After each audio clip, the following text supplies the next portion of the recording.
Welcome to the show. I'm Tigo. Have you been wondering if your business is set up just the way it should be? Are you taking care of your taxes? Are you worried about your legal side? All that good stuff?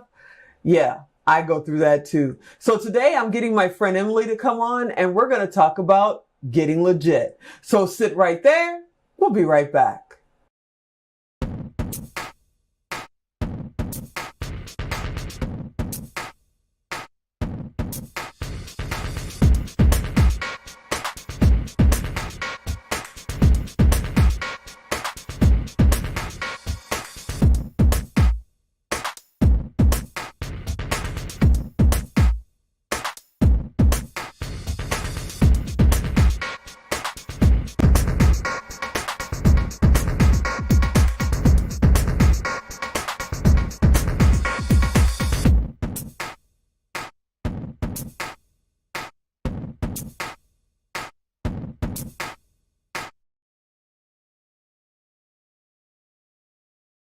Hi, are you a business owner, an entrepreneur, or starting your own business and wish you had an opportunity to sit down with an expert in your field? Well, check your local listings and watch Expert Talk with Tigo. I'm Tigo, and I'll talk to you very soon.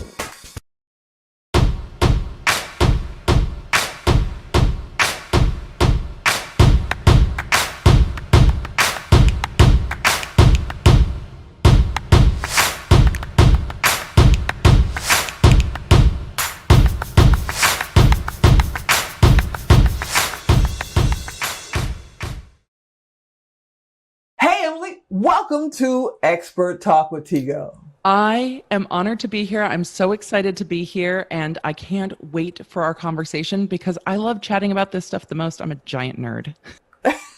I'm a giant nerd, and we've been having all kinds of technical difficulties, and I want to thank you for hanging in there with me. I mean, how embarrassing is that?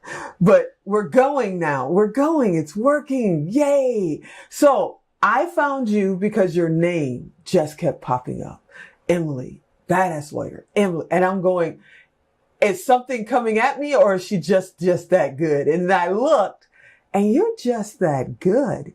You've been an attorney for 15 years? I've been an attorney for over 15 years. I know when you see the gray hair, people are like, you're a little bit old. I'm like, I'm experienced. Those are highlights. They don't have an idea what that is. So before we get into everything, let's talk about young Emily. Did you plan on being an attorney? I actually didn't. So growing up, I am not only dyslexic, but also ADHD, which growing up in the late 80s, early 90s is not something they often diagnosed girls with. So I did not have fantastic grades. I was much more focused on athletics. I played water polo on a men's team because they didn't have a women's team. So I've always had a very strong sense of will. I have made things happen, but I really didn't think I wanted to be an attorney because I honestly didn't think I was smart enough because that's what my teachers taught me about myself. Oh, well, you're not very smart. You can't get your homework done. You don't learn well in this environment is what they meant. So I didn't think that I had the capacity.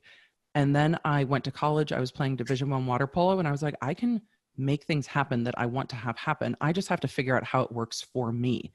Then I got injured playing Division I water polo and was like, oh, I need a plan. Like I didn't have a life plan at that point. It was that I wanted to play college athletics. And then once that was gone, I was like, I didn't plan anything else. What do I really want to do? And I really did want, and I was a political science major in college and really wanted to go down that route. I worked for a summer in Congress in political management. Wow. I worked on some campaigns and I was like, oh, I don't want to do any of this. Nope. And then I was like, I want to understand kind of the rule book of how life works because we're governed by all of these laws that we don't always understand. There's the criminal laws and civil laws, and you can say this and you can't say that, and you have to pay these taxes. And I wanted to know how that game worked. And then when I went to law school, it was because I wanted to be a deputy district attorney, which I did in Los Angeles County for over 10 years. But no, this was not the path I had charted for myself. I assumed that I would just be a water polo coach.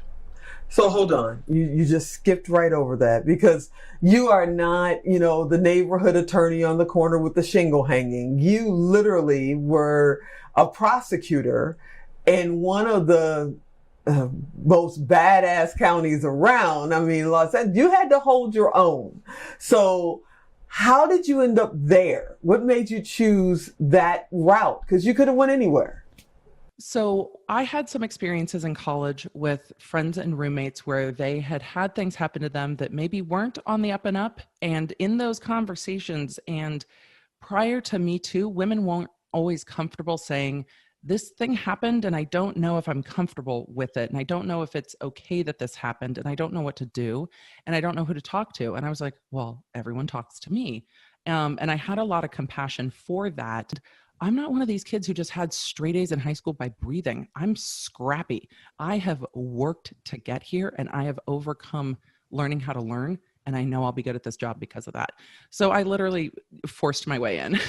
She said she forced her way in. And then you do this for 10 plus years and you just get up one Tuesday morning and decide, that's it, I'm out. I mean, you're not even in California anymore, correct? I'm not. We actually moved during COVID.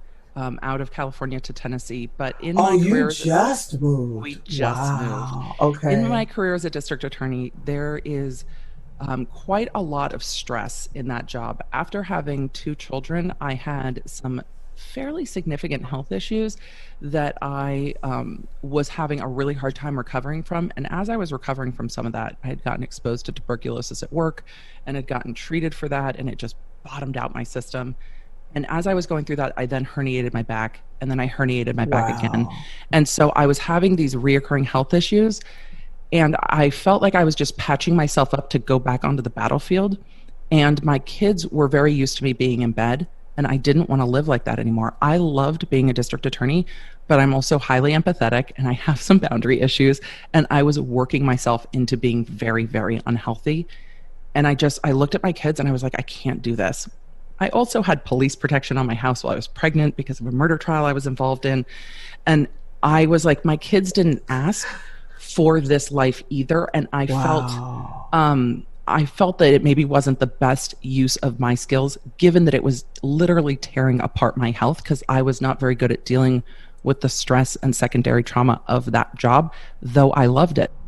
There you go. And stress is the mother of a lot of change because you get caught in stress, and then you got that mother gene that says, I'm going to protect my kids. I'm going to get them out of this environment. And then you literally turned like far right and created an entire, maybe I shouldn't say created, maybe you just took the curtain down and let everybody see that side of you, because you are the badass lawyer, literally. And you've got, Instagram following. I found you on social media. I'm addicted to your lip syncs, and you're just so much fun. I'm like, attorneys aren't fun. They're always sitting in an office with a whole lot of books and they tell you what you did wrong, It's like, but you are making it fun and safe for small business to be able to say, hey, Emily, I don't know. Am I doing this right? And you don't feel ashamed to be able to come to you, because going to an attorney is right up there with going to get a root canal. You just get terrified in your car and say, I can just take the pain, It's so funny that you say that, because what I don't share on social media a lot is that my husband's a dentist. See, there it is. There it is. We're like the power couple you don't want to talk to at a party. We're like, great, a lawyer and a dentist. It's fantastic. They're probably a lot of fun, and we actually are. You are a lot of fun. Thank you. Being a district attorney, I felt, and I have a TED Talk where I talk about this. I felt like I was shoving myself into a box, and that box was very, very confined with like, this is how my jury expects me to show up as a prosecutor, and I need to show up. It is only black suits. It is only pearls. There is no laughing. There is only hair back. And I put that on myself. There are other DAs who do not dull their sparkle. I did not have the courage to do that early in my career. I have found that now, but I dulled my sparkle because I didn't want to make others around me uncomfortable.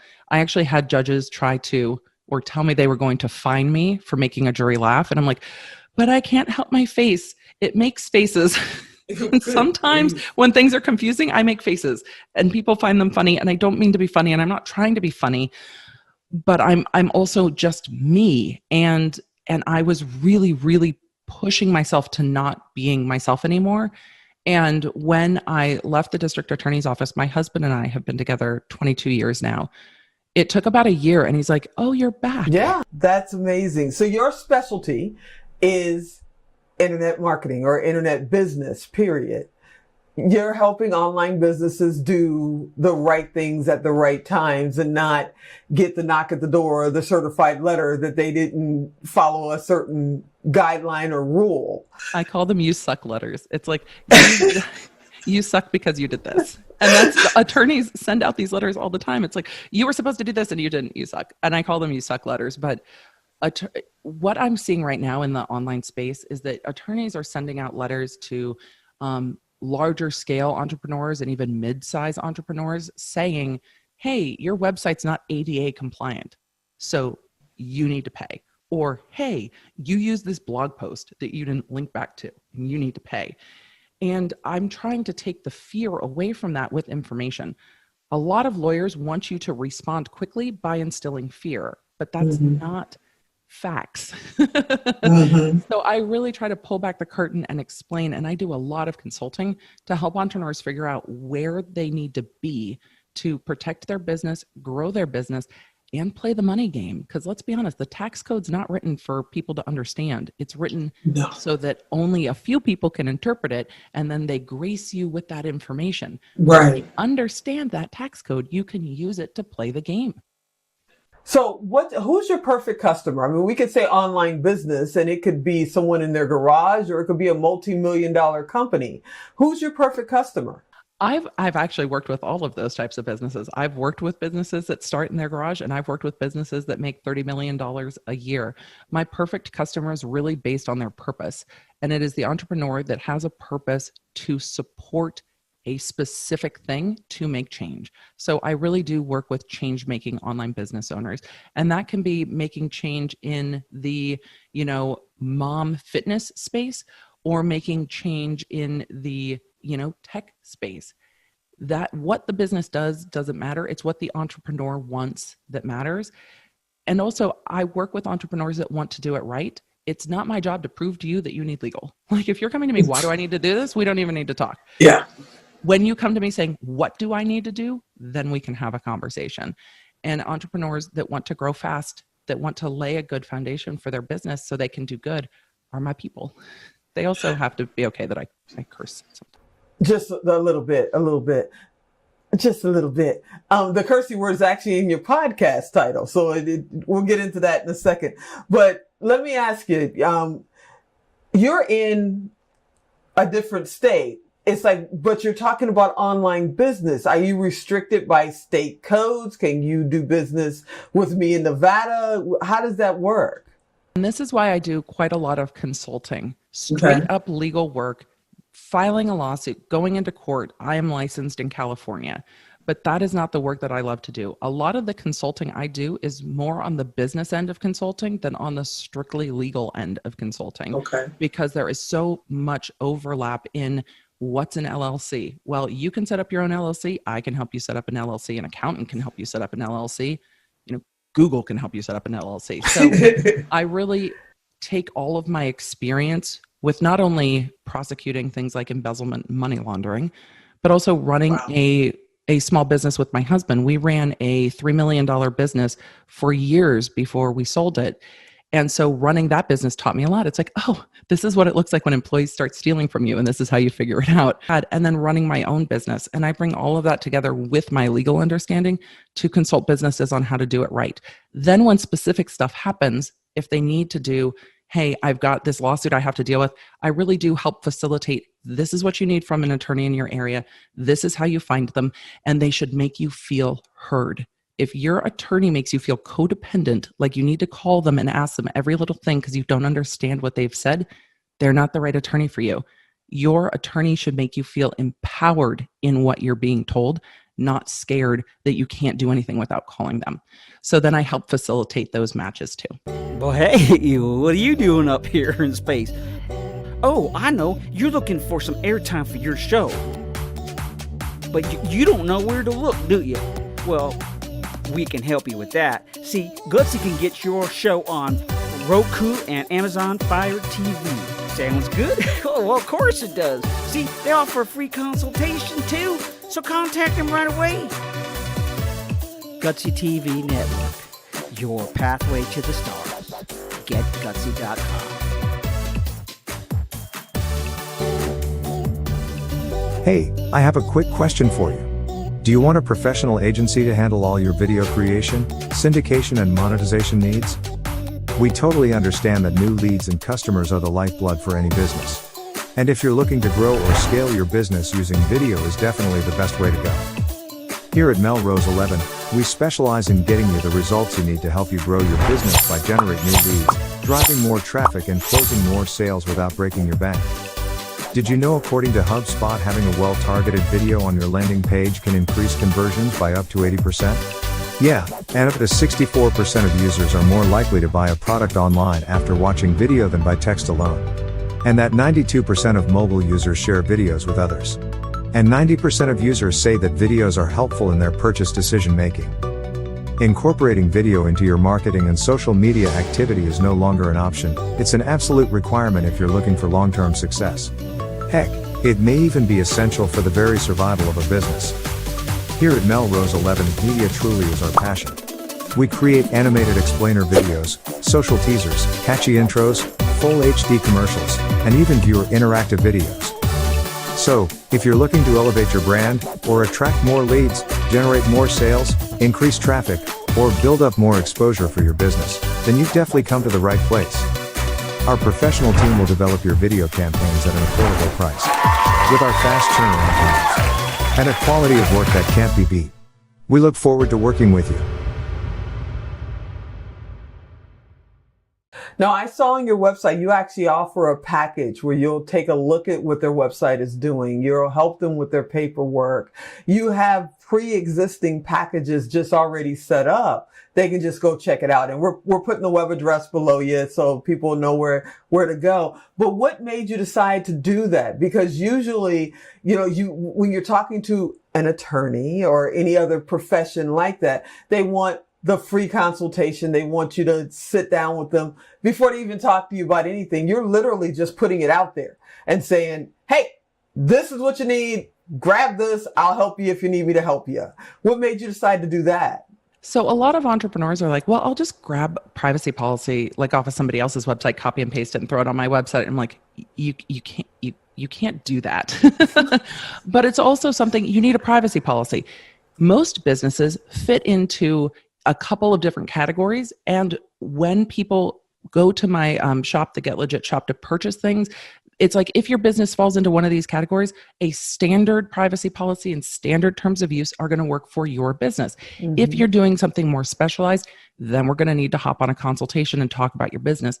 Those things are governed by federal law.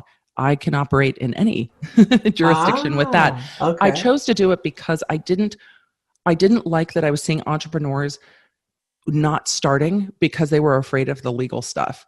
So, if they can go to LegalZoom and buy it, and LegalZoom's just going to be like, here's this, and not explain it. I knew that I could do that better, and I trusted myself more than the attorneys at LegalZoom to provide that to my clients.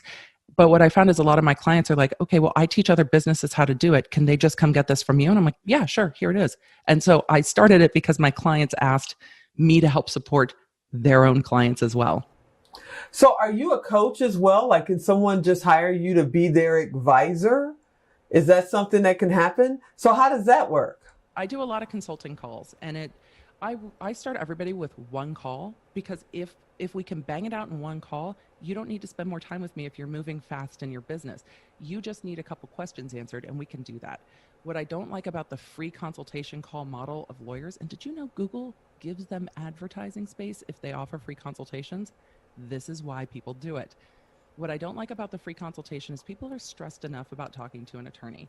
And then they go in and the attorney asks them questions, and it's like, okay, well, my retainer's $4,000, $5,000, $10,000, and then we can start to research your case. Most people just want to know, how do I know if I'm ready for an LLC? Well, I can absolutely run you through those questions and we can talk about your business goals and find if you're ready for it. You don't need to hire me on retainer for 3 months to do that. And I don't want people to not start their business because they don't have the answers that they need, which is why I still offer consulting and which is why I offer info product. That's pretty cool. So now we got to talk about the other side because you're kind of yin and yang. You got this podcast going on. I'm getting up in the morning going, what does she do on Instagram? You know, her whole coffee thing, you know, it's like, what's going on with her? You are so funny and you should be an entertainer. I'm telling you, you need to go from being the badass lawyer to the badass former lawyer, now entertainer, because you crack me up. What made you decide? Because people that are in a professional field such as yours, they're always worried. Like you said, when you were in LA and doing your job there was a certain uniform you wore, a certain hairstyle you wore. You stayed within that box. And now you seem to be functioning like there's no box. What box? I'm out of here. You know? So what made you take that? That's courage, you know, to come from where you were to going. What made you decide to do that? It was exhausting trying to live not as myself 100%. And what happened early on in my business is I started speaking on stages. And as I started speaking on stages to entrepreneurs, they would come up to me afterwards and be like, oh my God, I love you. You are so much fun. Thank you for sharing that. But then if they'd go to my website, they got kind of a stuffier website. If they went to my social, they got a little stuffier on my social. And I realized that I needed to show up consistently across the board because people who really want a traditional stuffy lawyer are going to get on the phone with me and see my purple lights in the background and be like, I don't know if she's for me. There you go. And don't worry. Everybody is wondering, what's her podcast? What's the curse word? It's there. You just had your 50th episode of your podcast. Congratulations. You just had your 50th. And you talk about a little bit of everything. You really get into their stuff when they're acting up and then, no, what is this about? And you go into entertainment, you go into business, you just, whatever topic is hot right now, it's like you seem to be right on top of it. I love that. Where are you going with your podcast? You're at number 50. Are you going to 5,000? I mean, where are you going with this? This has been a really lifelong journey of work. I spent 10 years of a career putting myself into a very specific character, almost, if you will, of this, like, I'm a district attorney and district attorneys act this way. And I think a lot of us do that with anything. I'm a mom and I act this way. I'm a dad and I act this way. I'm an accountant and I act this way. And we put ourselves into these titles. And I really think that we're taught to do that from the time that we're kids. It's like, what do you want to be when you grow up? And if they say, I want to travel the world and go to the moon and be happy, you're like, no, but what job do you want to be? Right. And we equate being with doing. It's like your being should be different than how you earn money. And in the online space, you can make money a million different ways. So then you have to decide how you want to be. And I decided that how I wanted to be was unapologetic and show up authentically as me. But it took me work to get there because I was afraid. In junior high, I was picked on for my voice and called every name you can imagine. I still get YouTube comments about my man voice and whatever it is. So it took me a year to start my podcast because I had those voices of mean 12-year-olds in my head in my 40s. They never go away. They never go. And it's so funny that the online trolls echo the mean kids. Like, how do the trolls know what the mean kids said in 1992? They're the same ones. They just grew up and got internet access. That's all it is. So yes, there have no lives. Yes, there was fear. But when I dialed in what my purpose was, it doesn't really matter what the fear is because it's not about me anymore. It's about sharing and having conversations. And the people who are here for it are here for it. And those who aren't, look, man, my podcast is free. If you don't like it, turn it off. It's cool. That's what I'm saying. You don't like it, turn it off. It's cool. So what's next? 5 years from now, 10 years from now, what's next for you? Because I know you got plans. I do have plans. So I've really been dialing into the information space and sharing, really pulling back the curtain on these rules that we're talking about. So I see full-time legal commentary and full-time like legal pop culture commentary in my future, because it is The shop is great, and I can fit people with amazing attorneys that are like, if you put me in front of a mic, I'm going to vomit. I don't want to do that. I can help entrepreneurs find those attorneys, but those attorneys do not want to do this. Yeah. And that is okay, because doing the being in the information space is going to free up me to have those conversations. So 5 years from now, people are going to be like, oh my God, she's the female Gary Vee. I knew her back when. I'm here for it. You truly are the badass attorney, the badass Thank lawyer. You bring great information. You seem to be really authentic in everything that you're doing. And I love the fact that you're up front and you're not trying to just say, oh no, I could never. And oh no, that's not me. You're like, this is me. In the morning, I love coffee. I do. If there's somebody in Twitter that's acting crazy, I'm going to talk about them. You know, it's like, this is great and I love it. And you got to come back. I hope you come back often. I would love to. I love having conversations. I love the space that you're creating to share new and different experts with your audience. It's so needed to just share information, and we can talk about opinions and we can talk about other things, but we've got to share the information first. Yeah, we got to share the information first. And there's so much that we could sit here for another hour, but the network goes, you get 28 and a half. That's it. You know, We'll do it another time when I have my own full studio and 3-hour show. We'll just sit down and grab something to drink and have a 3-hour conversation about it. So you're telling me when I can finally get back into mine, where it's probably 3 inches of dust right now because I haven't been there since March? Okay. Oh, the pain. Okay. Emily, you are great. You are a badass attorney. I know I'm going to have you be my advisor, because who else am I going to besides Happy you? to help. You are the best. And I thank you so much for being a part of Expert Talk. Wow. Thank you, Emily Rob. Baker. She really is a badass attorney. She's also a fantastic advisor. If you don't have an advisor, you might want to consider getting one. You might want to consider reaching out to Emily, because I know that I will always have her in my corner. She's amazing, she's strong, and she's doing what she's got to do and helping everybody else along the way. Yeah, that's kind of cool.